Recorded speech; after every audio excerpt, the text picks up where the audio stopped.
नाउजुबिल्लाह जो आज की हालत है, बोला नमाज पढ़ ले तो बोलता है नापाक हूँ, ला हौला वला कुव्वता इल्ला बिल्लाह। आपको पता है नापाकी का मतलब क्या होता है?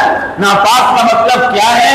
नापाक का मतलब अल्लाह की रहमत से दूर है, अल्लाह की रहमत ने दूर उठा के फेंक दिया है। नमाज पढ़ने के लिए नापाक, अरे पाकी और नापाकी, जिस नापाकी को तू इजहार करके कह देता है नापाक हूँ, वो नापाकी अल्लाह ताला के यहाँ मबऊस है, अल्लाह ताला के यहाँ भी मनहूस है। अल्लाह ऐसी नापाकी को पसंद नहीं करते।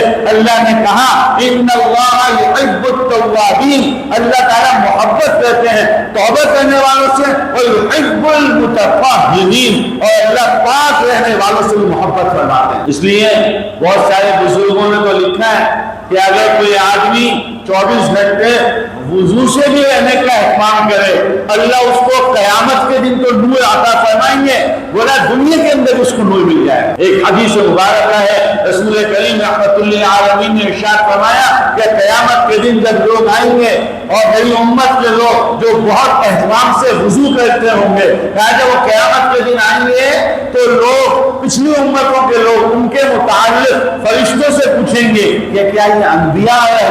अंबिया रसूलुल्लाह के उम्मती वुजू अच्छा करने वाले, बोला लोग पूछेंगे पिछली उम्मतों के क्या ये अंबिया हैं? कहा नहीं। क्या ये शुहदा हैं? कहा नहीं। क्या ये जो है सिद्दीकीन है? कहा नहीं। फिर फरिश्तों से पूछेंगे फिर तुम ही बताओ ये कौन है? कहा जाएगा ये मोहम्मद रसूलुल्लाह सल्लल्लाहु अलैहि वसल्लम के वो उम्मती हैं जो बहुत एहतमाम से वुजू करते थे।